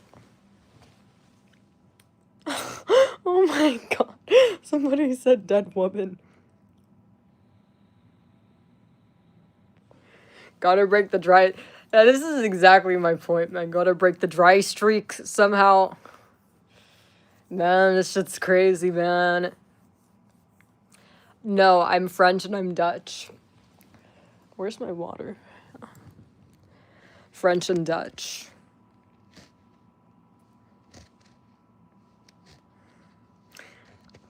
But yeah, you guys, I want to hear, like, what's it like wrangling whales? Like, seriously, because there's some guys in my chat that have never wrangled a whale. Would you recommend whale wrangling? Is it good? Rate the experience 1 to 10. What are the pros and cons of whale wrangling? And I'm curious myself. And 8-Ball, just so you know, we are no longer using Linktree. We are using LinkMe.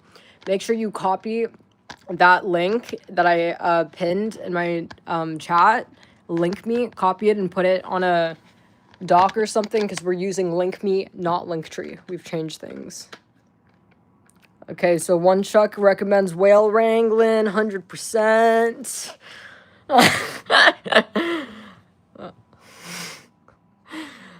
It's... Oh my god.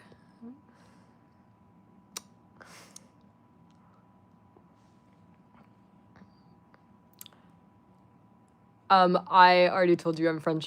I am Jewish. No, honestly, it's the whales that have the highest body counts. No, you guys are so wrong. You guys are so wrong. I didn't even know this until, honestly, I got a bit older. But no, yeah, like, you would think that the pretties have the higher body counts, but no, it's not true. The pretties, their body counts will be from 0 to fucking 3. This is the hots and pretties. You know, but the whales, man, that's when you get the body counts in the hundreds, man.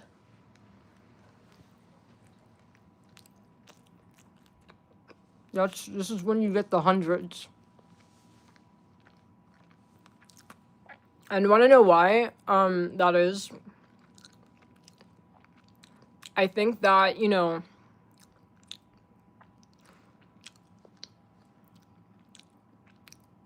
when women do not get, like, enough attention growing up from men, like, so let's say, like, in high school, or no guys really, like them or spoke to them, or younger, like, you guys get what I'm saying? They were never desirable by men, or maybe... You know, it's something to do with a lack of, you know, praise from the other gender. Like they never felt desire. Like the same way, was for the same reason men are obsessed with women. You know, part of it is obviously, you know, you want to feel loved or desired by the opposite sex. So the reason why the whales, the uglies, have such a high body count and are so promiscuous, they're kind of like men. It's because they actually psychologically are, right? Something you men and the whales have in common is you both have like this hole, this saggy hole, and you want to feel loved and praised by the other sex because you never really felt that younger, right? So this is something you're digging for, right? You know how gold diggers want money, right? Well, you're digging for that, you know, praise, and that you want to feel desired and special. Whereas the hot girls, the pretties, honestly, were probably fucking suffocated by attention, suffocated to the point where, like, if, you know, the pretties, probably they fucking, you know, just want to be left alone. Just want to be left alone, you know.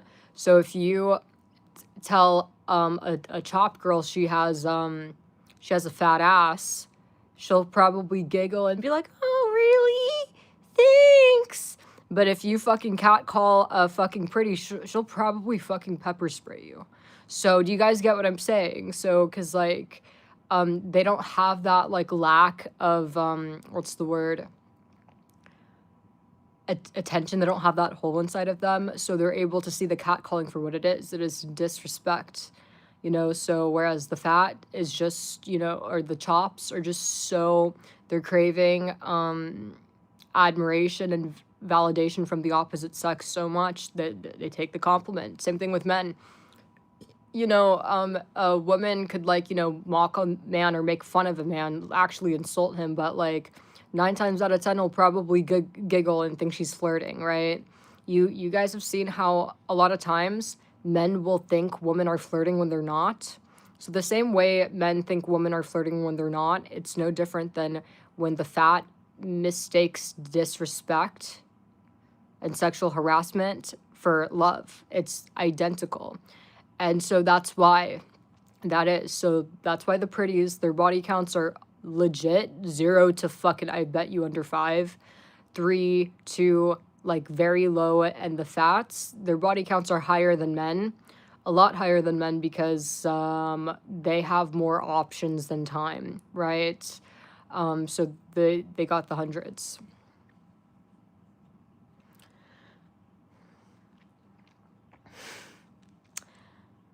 Any other questions you guys have for me?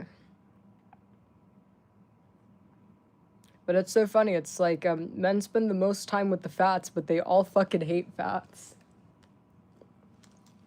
It's so crazy. Men, universally, that's on Ozempic. Ozempic is terrible for your health. Vision problems, stomach problems, fucking blindness. It also messes with your private parts too, which is weird. But I think that it's really, look, I understand that a lot of medications like have side effects, right? It's one thing to take medication for something that you cannot control, right? But I feel like, it's a really tragic thing when we're having to take this dangerous, very unhealthy medicine over what we put in our mouth. Like, you control what you put in your mouth. Just because you can't go like this, you're going to take a fucking poison that destroys your body. You're subjecting yourself to blindness, and you are fucking, subjecting yourself to all these horrible things, including death, because you can't just fucking pull the fork away from your mouth. So that's the problem I have with, and it's not just Ozempic, it's anything like weight loss related. I think that there is a bigger issue, is what I'm saying. Why do we have so many people that are unable to just pull it away from their mouth and put it down? you know, and they need to cut their bodies open, need to take poison meds. Like, you know, there's obviously a much bigger issue going on, and I don't know what it is, but I think that, you know, all these things are band-aids. If they weren't band-aids, no one would be fat. One lipo, one pill, and it's done. So it's a sales gimmick.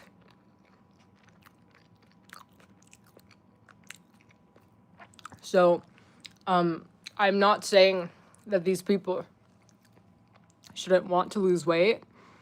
I'm just saying that I'm really suspicious and I find it very bizarre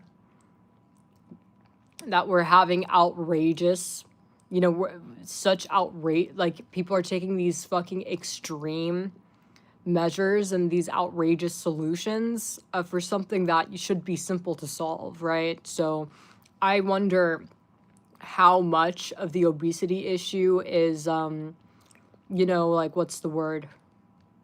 Man-made. Think about it. You know, how much of this is to create fucking weight loss products and customers to sell to. So, I mean, I kind of wonder how much of this problem is a real problem and how much of it is artificial. And I'm not talking on the fat people's part, but artificial by, you know, I don't even know who to blame because I don't have enough knowledge on this kind of stuff. I'm just saying it's bizarre. So,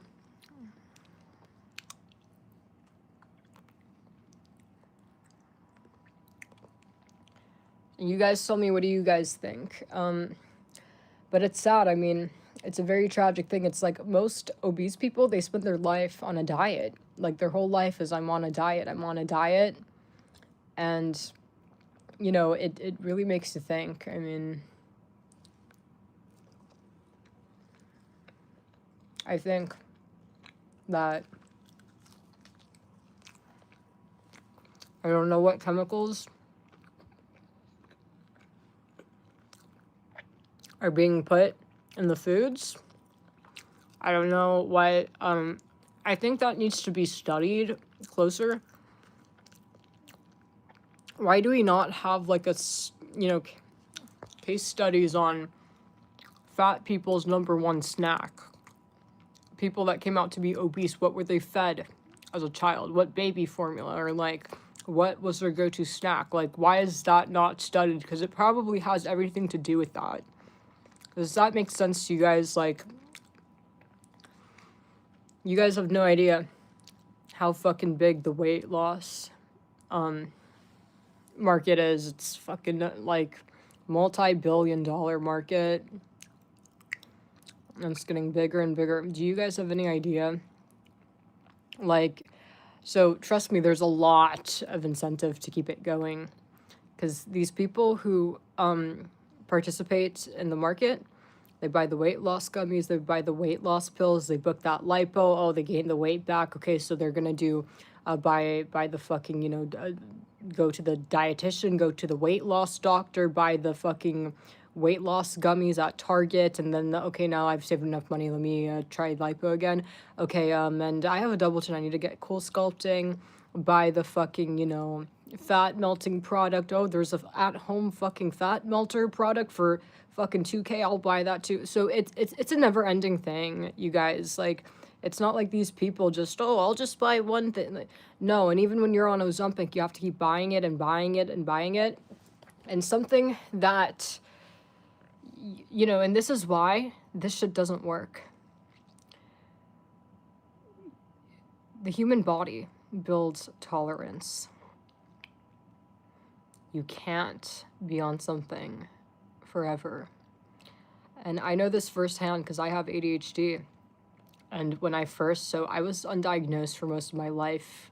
I just thought I was disorganized and lost my stuff all the time and was very clumsy, and I'm still clumsy. But I had undiagnosed ADHD. I got diagnosed very late because I always did well in school, and a lot of people don't get diagnosed late because you might be smart and you might do well. You might, you know, have an easy time in, you know, doing your fucking piece of paper, right? But that's not what ADHD is, right? You could be perfectly capable, perfectly smart, but ADHD, it's more like you're disorganized, and it's bigger things. So most people actually get diagnosed later, or maybe are living with ADHD. But back to my point, when I first got on the meds, I was perfect. It's like I was a non-ADHD person. I was honestly perfect, but it didn't last. I needed more. The effects went away. 2 months later, I need the dosage up. It's not the same as before. I'm starting to not be able to focus at 5, whereas before I'd focus 24/7. I needed more, and then, you know, then it was like, oh, same issue again. I needed more. And it got to a point where I'm like, holy fucking shit, it's been like fucking 6 months and my dosage has been raised this many times. Like, I'm worried about my health. And so I eventually got to a point where like I started sucking it up. I just let the medicine lose effect, let it lose effect. It was to the point where my meds would only get me 5 hours of focus.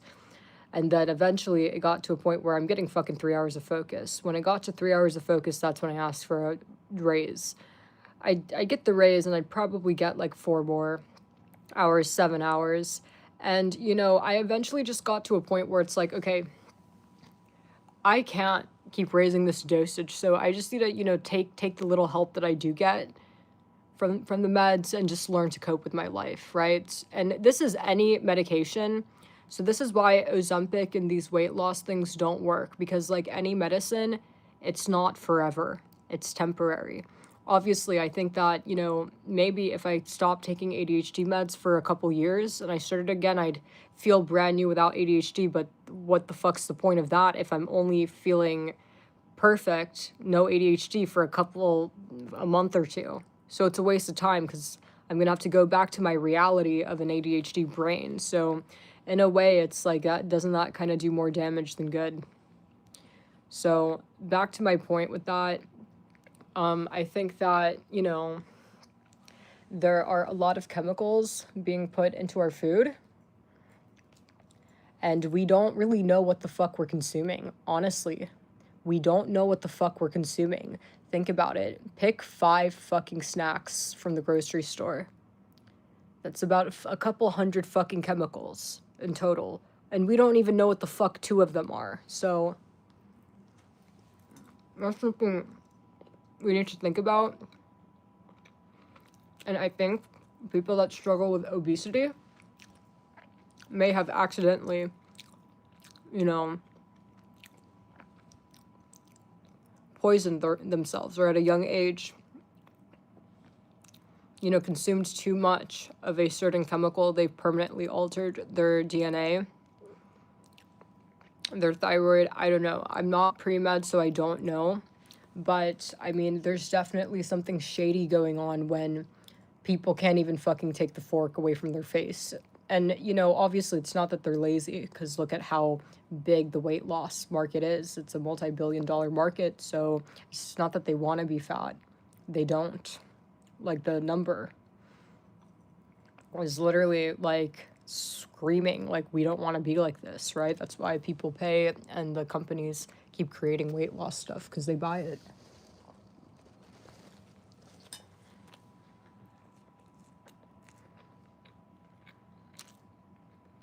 But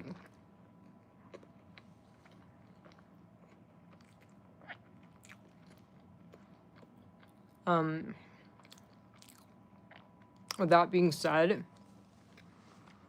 you know, I would try to go on a raw diet for somebody that's struggling with fat obesity.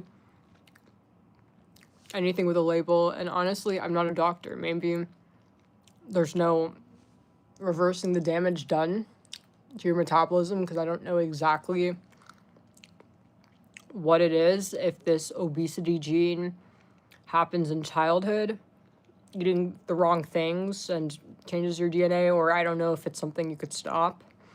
But I do think that any kind of, you know, Ozempic or weight loss thing is a scam. It's a marketing gimmick.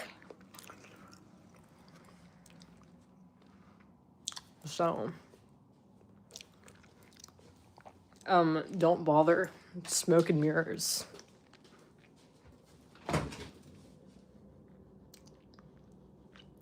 What was I gonna do? Oh. My baby bear.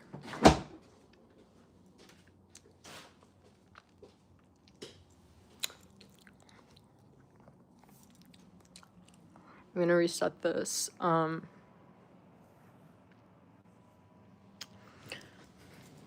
You know, if you guys want to know, like, what I believe has happened, I just believe, because like I said, there are so many chemicals in the food.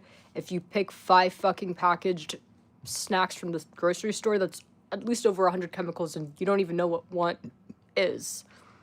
No one knows, right? Honestly, and it's too complicated. So what I think is, I think the people that wind up being obese, they are accidentally consuming obese poison, if that makes sense. There's a combination of chemicals or something that they're consuming. Because again, you know, you never really see anybody really study what are these fat people eating. Is there a common favorite snack? What were they fed in childhood? Was there a common thing that they were all fed? That no one looks into that, I don't think. So, you know, when these people that came out to be obese, was it that they were fed processed foods at too early of an age and that altered their DNA? Or, you know, I think that's where the real problem and true cause of obesity is. So I think you guys get my point that I'm making, the obese chemicals. The obesogens.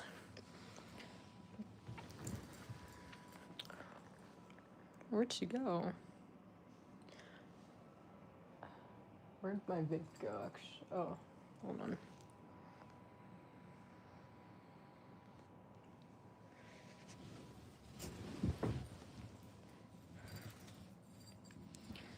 Anyways, you guys.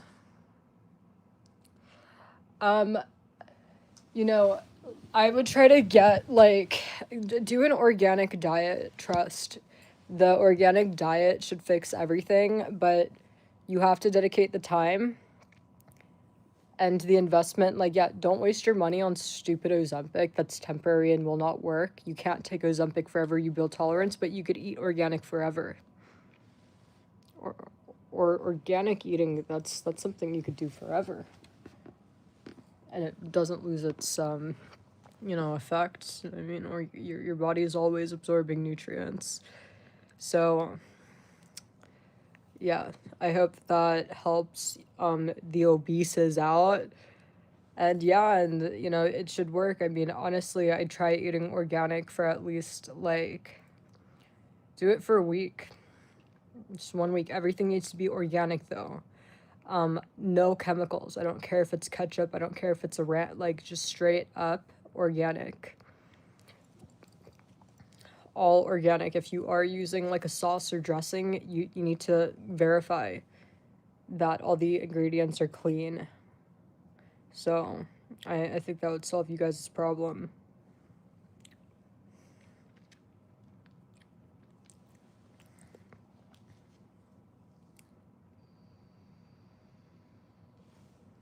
And anyways, everybody